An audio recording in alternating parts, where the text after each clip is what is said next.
Hello, I'm Selwyn and you are watching Tech Now. Tonight we are joined by technology commentator Sarah Putt to discuss some of the week's big tech issues. And those include a new Telecommunications Commissioner. He started in June, and the Commissioner has some big focuses on the telco consumer rights area. We'll talk to Sarah to see what this means for you and for me. Also, the United States government looks intent at reining in the big tech giants, and the latest is it's positioning to regulate the global data powerhouse Google. What is the Justice Department in the United States' case against Google all about? Also, will New Zealand, is it likely that New Zealand's new Labour-led government, would it go after Google, Facebook and the other big tech platforms to capture revenue that they siphon out of New Zealand? And there's a new expensive gadget on the way that could very easily exhaust your Christmas spending budget. The new Apple iPhone 12 will be available in November. Its selling angle is that the iPhone 12 will be 5G ready. But is that just a marketing ploy? Sarah's gone through all the details, so she'll be able to discuss with us exactly what she thinks there. But first, here's an invitation to those of you who are joining us live. If you are joining us via Facebook, Twitter or YouTube, feel free to make comments. If you do, we'll be able to include that interaction in the program. So let's cross to Sarah, who's waiting online to talk to us now. Hello, Sarah. Kia ora, Selwyn. How are you? Kia ora, Sarah. Very good. And how are things going with you over in Hobson Point? Very good, thanks. Hobby Point, I think they call it, don't they? Yeah. So the casual version. Yeah, the casual version, the casual incarnation of it. Now, so we've got some big issues that are obviously at the front end of this, and then a little bit of fun to get stuck into the gadget at the end of the program. And first off, Telecommunications Commissioner started in June. Can you tell us a little bit about who he is and what he's about and where he's come from? Sure thing. So the Telco Commissioner, because telecommunications is a long word, right? So we're just going to call him the Telco Commissioner. Yeah. He is part of that role sits with the Commerce Commission. And as we know, the Commerce Commission is charged with ensuring consumer rights and a competitive market. Yep. Now, the Telco Commissioner is a position that's been in New Zealand for about 20 years. It came from a position of very light-handed regulation in the 80s and 90s. Yep. And gradually we've become into what we would call really a world-class regime around regulation. A much more competitive market, going from almost one company called Telecom to multiple players right across the stack.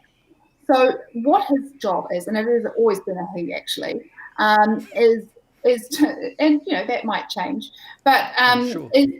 But basically what his job is to monitor the market and enact the legislation that Parliament passes with regards to telco issues specifically. Now he's the fourth one to come along, and the other one, Stephen Gale, was very good, did a good, decent job. I think he had a couple of terms, but it's now new for a fresh new regulator, and that this person is coming just as the new act is coming on board. So there was a Telco Amendment Act in 2018. Yeah, so he's come in and he's ready to, he's got his big, strong agenda. He's stamping his presence on the industry in a sense. So there's the new act that you're just going to explain to us. And what changes are you picking up under his commissionership, if we want to put it that way? Well, what he's got that really is a mandate. It's part 7 of the act, but a mandate to really address directly consumer issues. Now, you might think, well, isn't that what his job was right from the beginning? But what was really the key was about creating a market where competition could exist and flourish, because competition brings innovation and lower prices and better deals for consumers. But because of this new act, he's got this new part where he can directly have a really direct consideration around consumer matters. And and this is looking into particularly what they call retail service quality. So one of the what's that mean? What's that mean? So retail service providers, the people that sell you your internet, the Sparks, Vodafones, Orcon, Slingshots, those big brands, and there's a Voyager. I've got a Voyager, picture because Voyager, Voyager, that's yeah. what I'm on. Yeah, very good. Yep, absolutely. There's a whole raft of brands out there. That those retail service providers are actually selling you what they say is on the tin, and that it's the right deal for you. So people may have come across something that they came out with about a month ago, and they'd examined 80,000 mobile bills. And what they discovered is that a lot of people were paying for plans that they just weren't using. In fact, 25% of people on postpaid plans were paying something like over $11 a month more for a service they just weren't needing. They weren't using the data allowances. They weren't using the what the plan was offering, and they really should have been on a cheaper plan and often a better service.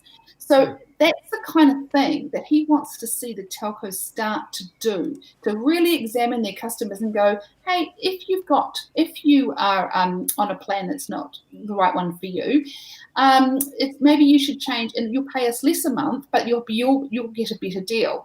I mean, it's hard to imagine any business wanting to do that, but I think with the new Telecommunications Commissioner there, he will. I see you're just bringing up an article I wrote last week, and that's around you've got Sam Knows. Yeah. So this is another thing that they've been looking at it, and it's been around for a couple of years now.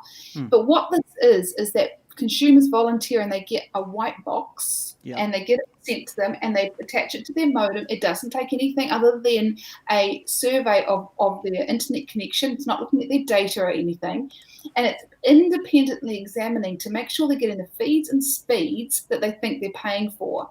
And it turns out again that because of this independent monitoring, the Telecommunications Commissioner's office has actually come up with some pretty staunch criticism of some of the plans out there. So is it fair to kind of list who's good and who isn't? But, he does. He absolutely does. He goes out there and he says, this plan isn't working and that plan isn't going well. They're not afraid to put these things into the public arena, and so they should be. And are the big ones, are they performing okay? Well, we're going back a month, and there were several plans that were highlighted, but they're just because they would say, well, everything's fine, nothing to see here, but delve down with this independent data. What's interesting is he said that what they really need is they've got all the big brands covered with these things, but they'd like the smaller telcos, the ones that aren't as well known. They'd like people to get white boxes for them. They'd also like them out in the rural areas a bit more. So there's plenty of room to expand the service. And one of the things they're going to do is, at the moment, they measure the broadband to your house.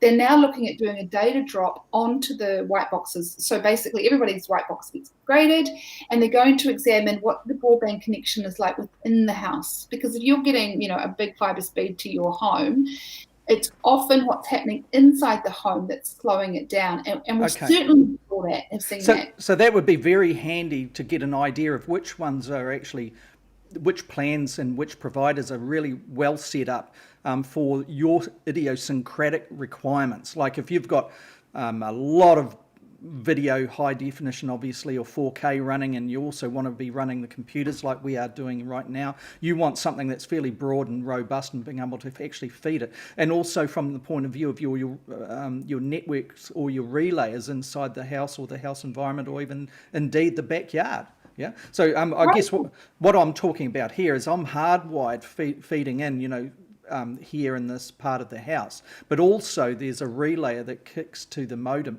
that picks up and presents, as if the modem is right here if you're doing Wi-Fi.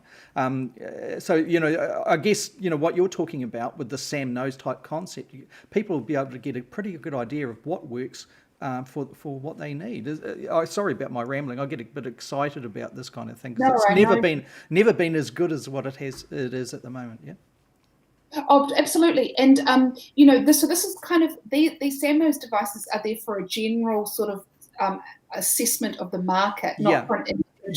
Yeah, I get that, but they'll be able to, I would imagine, from the consumer point of view, they'll be able to show exactly which plans work under these kind of draining, I'm not explaining it right, but, that kind of thing with respect to how many devices people are using. So that's what I'm talking about, but I get what you're saying. Sam Knows is more like, when the old TV ratings boxes that 100 people around the country had, or something like that. Oh, the power. Yeah, and that was this is kind of doing the same kind of gig, I guess, isn't it? Yeah. Absolutely. And the thing about it is that it's really what will happen is we need to get some kind of sense of, like you said, what kind of plans are good and who's performing the best. And this is really where we see this a lot in the electricity market, but we're not seeing it in the telco market. We talked about a few weeks ago about a consumer data right.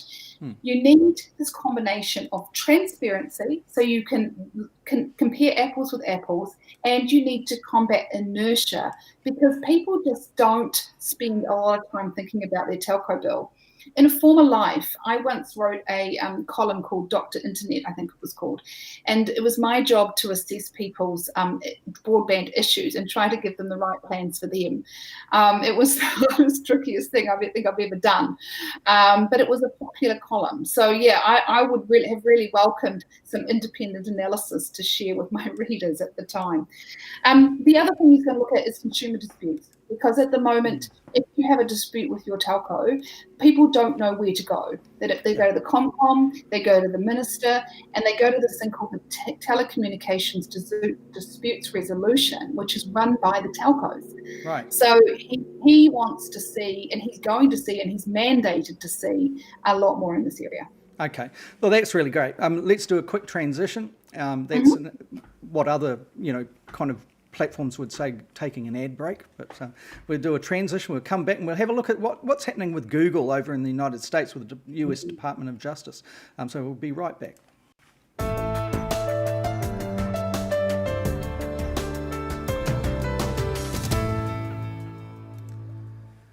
Yeah, hi Sarah, welcome back. So let's have a look at this. I've just got a bit of a video too. I'll just play at the front end of this.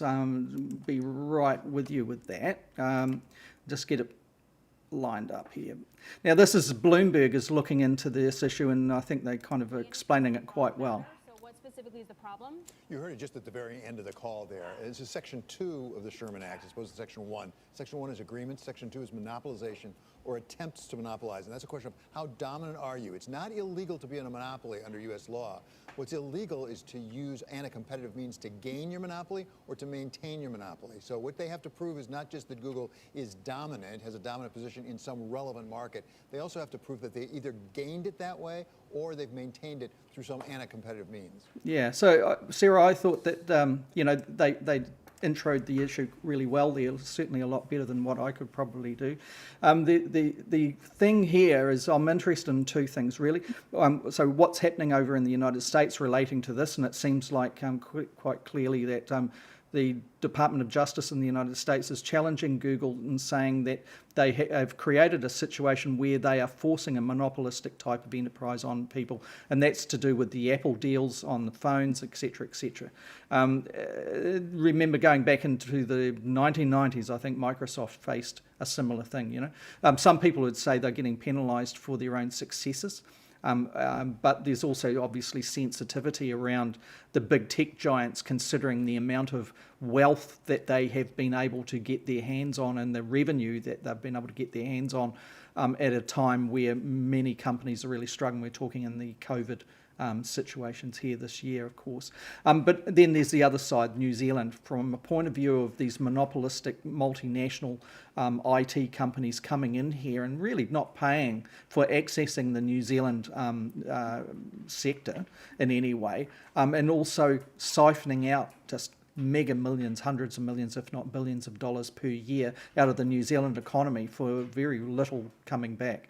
So there's two kind of things we would like to talk about here. But first off, Sarah, can you just describe what you make of this US Justice Department move right at the moment, and bearing in mind what's different to what it did in 2019? Sure thing. So they've taken a year to investigate Google, and they've had them in their sights for a while. Basically, as your intro pointed out, is the second section of the Sherman Act, anti-monopoly. So they've got to prove that their practices are enshrining its monopoly and creating a kind of lock-in. And the way they're going to do that is they're trying to prove that these deals that they make with companies like Apple, which is apparently a $10 billion a year contract, is there, and it basically means that every time they ship an iPhone, Google is the default browser, and they've got them with other web browsers and other mobile companies. And basically they're saying is that you're locking people in to Google, and you're using your unfair and powers, and so other smaller and different competitors can't get a look in. Now, Google, for its part, is saying that's rubbish. Competition is a click away. It is not hard to change your default browser. It's just that nobody ever does. Okay. So this is coming down to the opt-in or opt-out kind of arguments, isn't it? And we've seen these same arguments with Facebook, where we're relating to Facebook using your own data as a consumer. That should it be that people can opt into that as opposed to it all being defaulted and then you have to opt out? And I've got to say, you can opt out of a lot of it now, but it's so complex to do so. You almost need a manual to go down that labyrinth to turn everything off. So, so on this competitive thing, without going down the Facebook trap, where do you think the reliable, reasonably minded position is on all of this? I think it's going to be a really tough decision. Act for the Justice Department to prove that this is anti-competitive and that they're enshrining their monopoly, because the internet is infinite and it is a click away to change your browser. But this isn't about data collection or anything else. On the face of it, it's about whether or not other competitors to Google get an opportunity, but through places like Apple and Mozilla, the web browser, and other mobile carriers, because Google has such deep pockets, it can basically pay Apple $10 billion a year to make sure it's shipping with its search. And then what happens is, because they pay so much money and because it's so ubiquitous, they get better data. And because they get better data, they can create a better service for the users. It's that network effect thing, right? Yeah, where do you think the Justice Department is heading with this then? Well, that's what they've got to prove. Now, a lot of people want to see Google broken up because it's got Android, it's got YouTube, it's got Chrome. It's not just got search anymore. That's just one part of it. It's probably the most lucrative. And it's been ratcheting up the cost of its data services. That even websites, you go onto a website and you'd see a map of, it's very convenient. It would pick up where your location is and it would basically show, what's around, etc., etc. Google's charging for that now, charging the websites for that in particular. I noticed that there are other areas relating to the translations. As soon as you use the Google APIs, this comes at quite a large cost now with respect to that. So some people would say, well, Google is, it's put the intellectual property commitment there. It's been able to develop these very sophisticated technologies. So what's the big deal here? It should be rewarded for it. And the other side of the thing too, potentially, would be, really, it's that thing that came through in that documentary on Netflix, The Social Dilemma. That if you're not, as a consumer, if you're not paying for things, well, then you're actually being commoditized and traded. So, it comes down to that too, potentially, isn't it? I know this is going on the competitive elements and testing the laws out here, but there are so many other tangents to it. Oh, absolutely. And you see, this is why big tech's in the crosshairs, because in the past, so yes, absolutely. So the trust is about a commercial arrangement and whether or not that's anti-competitive, right? They've got to go narrow, because if they go any wider, it's going to be really hard to defend this thing. So if you're going narrow, sorry, Sarah, do you expect that there'll be many other, cases on like Google taken to court by the Department of Justice? This is the opening salvo, but this thing's going to take about at least a year to get to court.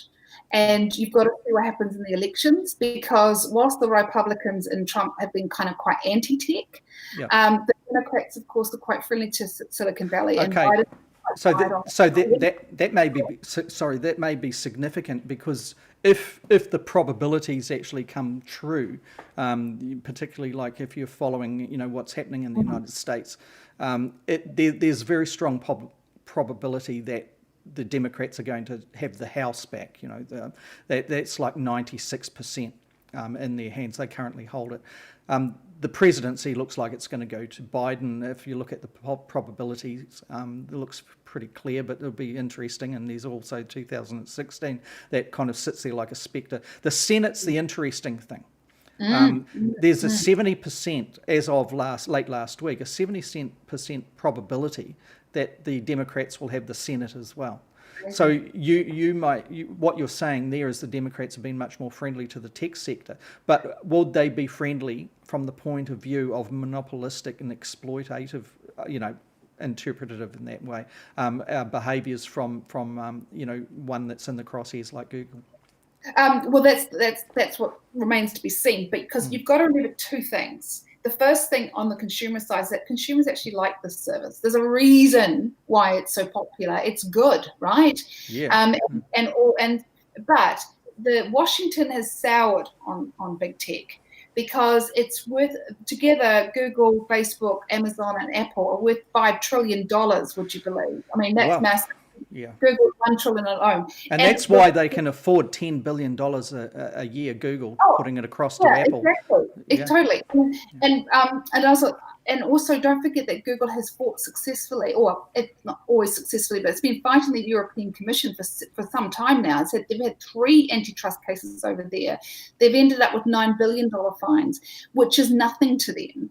I mean, so they've got a lot of that it's going to be a big case. And remember, you alluded to it earlier, the Microsoft case that was in the 80s and 90s and didn't get settled to 2002. And they really wanted to break up Microsoft, and they weren't able to. Microsoft did have to make some concessions, but it wasn't as extreme as they might have been. And I think that's probably why they're going narrow. The reason that big tech is in the crosshairs is not just because of the economic power, it is the political power. I mean, you just talked about 2016. Well, we all know what happened in that election. Yeah. The Russians, in many cases, gained Facebook and YouTube. They sowed the seeds of discontent and disinformation. Yeah. And then you had the London-based Cambridge Analytica that was found to have been trading on people's data in a way of which even Facebook was actually putting in its public face, saying that it was unacceptable. It's like, in some ways, it'd be fair to say, and this is an opinion, but it's been like the Wild West in some respects, with the social media platforms intersecting with the big data giants like Google. Yeah. Absolutely. And what you're seeing now is this realization that economic power is one thing, and American sort of history and ideology and political is very anti-monopoly. Yeah. That is one thing, but the other thing is the political power that these companies have. I mean, Mark Zuckerberg in Facebook, he has majority control of that business through his Type A shares, or whatever those shares are called that he's got. He's pretty much got control, yay or nay. One person gets to decide all that. That's not what happens in a democracy. And it's almost a power that's competing with Washington's power. Yeah. So we as New Zealand consumers love and enjoy the services, probably don't like the data that's going their way, but kind of almost give it see that as the kind of the bargain, the pact that we've got with them.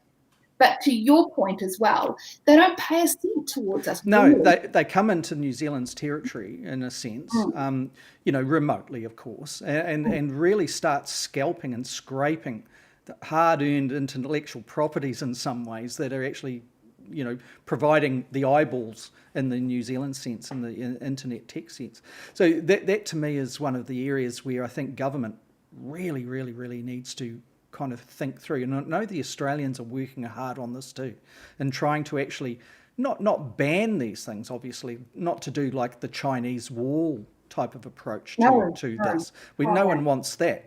But where there's big money being made and siphoned off overseas, it's unacceptable, particularly in the post-COVID period, where every country is going to obviously have to be very well oiled in maintaining value within their own borders and their own economy territory. So I think, that we're going to see New Zealand kind of thinking this through very much. I'd be very interested to pick up on, just in brief, Sarah, something that you mentioned in the last episode that we did of Tech Now, where you'd like to see a dedicated minister in the New Zealand government that is over tech, that's all, really got tech on the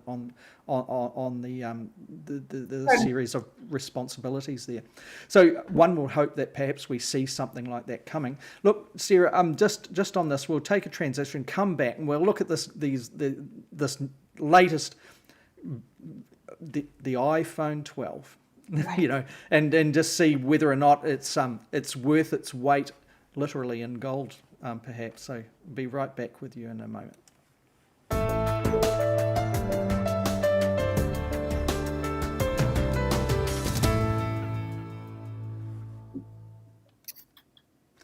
Welcome back, Sarah, and we'll just play the, if I can here, I'll just play Apple's promo to the iPhone 12.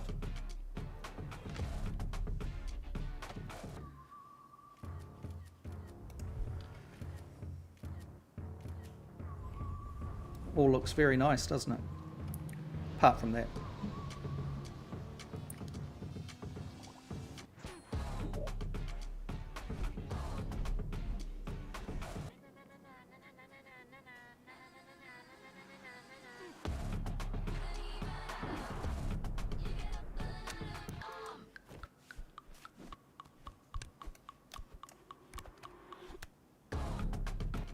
And on it goes, Sarah. Branding. One of the interesting things there in that clip that Apple is putting out there and promoting is that those shots, those sequences of a foot going down. It's like a foot going on an accelerator in a car or a vehicle of some sort. And it's giving a hint there, isn't it, to 5G. So it gets down to this thing. It's obviously going to come at a quite a hefty price. It's been factored into the consumption markets around the world prior to Christmas. We're expecting in November, I think, here in New Zealand. You can get the smaller version. So there's 4 different types. Yep. Now, I just actually realised this today. You can get the smaller versions now at your local Noel Leavings or wherever it is, whoever selling, but you can't. But the Pro, that's the larger one. That's the $2,000. I've just brought it up on screen now. Yeah. Yeah, that one will be November. So right. those who like just like the basic kind of shape. Yep. That one is there now, but the larger ones will come next month, and they're okay. The latest specs, the latest camera, the latest everything, and it's the last. Yeah. So with the cheaper ones that are available now, the iPhone 12s, are they 5G capable? Yes. So all the 12 are 5G capable. Okay. And they range from sort of $1,500 up to $2,000. I mean, that's a huge amount of money to pay for a phone. Yeah, that's the entry level ones, isn't it? You're talking about there. The Pro comes in at well above that, doesn't it? About $2,000. It depends what kind of storage option you go for. Yeah. In New Zealand, we're used to $2,000 phones now. And I mean, I find that quite a huge price tag. But as friends of mine, and I mean, I guess I'm slightly way towards tech people, and they love the latest and greatest. But they say, well, I just sell the old phone on Trade Me for $1,000 or whatever. And I sort of, so I'm paying $1,000 a year or whatever, which makes sense. Or put it on contract with your you pay by the way anyway. So let's get down to here. With 5G, is it worth investing in the iPhone 12 from the point of view of getting stuck into this new technology, 5G? And obviously there are people out there that are very suspicious of 5G, but without getting into that side of things. Yeah, let's just look at whether or not the iPhone is actually worth buying, the iPhone 12, for that reason. I think what you need to do is you should pause and say, am I going to have this phone for 3 or 4 years? Or am I going to have this phone for a year?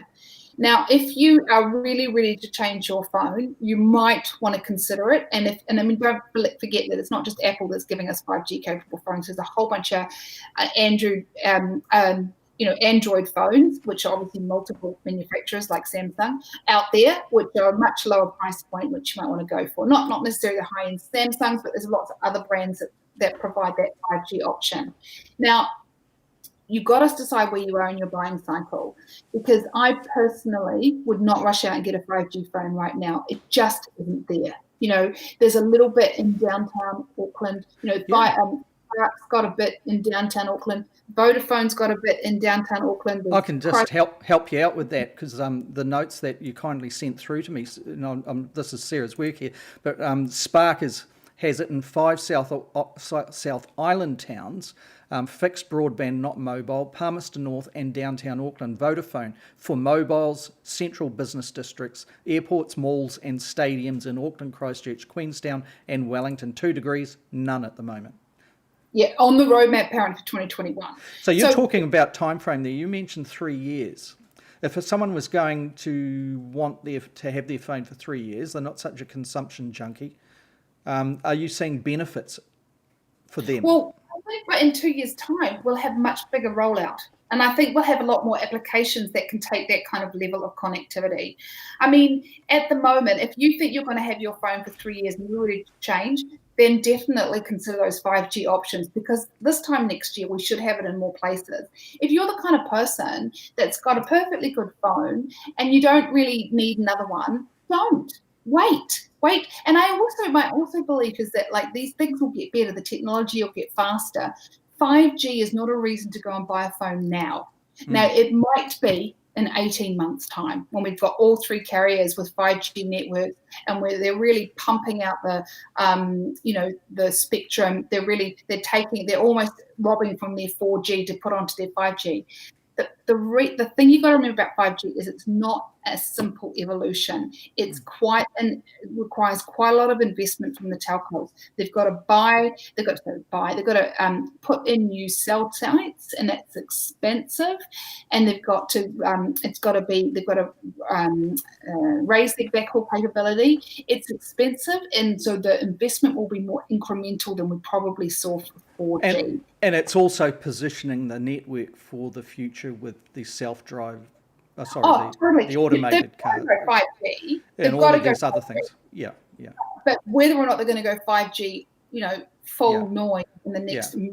I guess what I pick up your point. I guess what I was alluding to there is they won't want to actually get it wrong, so they'll be trying to get it so that the networks are robust for what will be here in 5 years' time. Yeah, and what I mean is that they want to maximise the spectrum that they've got, and they'll want to, at the moment, they'll probably keep it in that 4G level, but as they move through, you might start to see a downgrading of the 4G capability. So if you're not on 5G, but that's down the road. That's not right. Yeah, and people with fibre around the country have seen that concept playing out. Those that have been able to actually get on the fibre networks, for example. At first, it might have been, being offered the chorus, 250 megabit per second, perhaps, in a raw sense. The packages obviously are less than that if someone's buying, a package from their ISP for a various speed cap. But, the capability now is very clear in the Auckland area where I'm at the moment is 1 gigabit per second, and that's what we've got coming into the house here. So, you can see how they slide it up. Certainly the fibre network was able to handle that when they put it first in, but it's just a matter of sliding up and taking the consumer or the user along that ride with them. Yeah. That's my 5 cents worth. Well, I think you're probably right. And I think we all kind of been around telco land for a while to realise that, 2 of the most powerful departments are the marketing department, and good on them, and the legal department. But that's kind of where we came in, right? Yeah, that's right. Well, thanks for that, Sarah. And I think, that's real sage advice. So if you don't actually need it, you're not going to be using 5G. It's going to be scaled around the 4G areas. Don't feel the need to go out there and splash all of your Christmas spending money or your Christmas budget on one device. And that's even taking into consideration that a lot of the, the Sparks and the Vodafones, etc., will be wanting people to get onto this road so that they're on contract and getting access to this thing to hold those customers in their stable.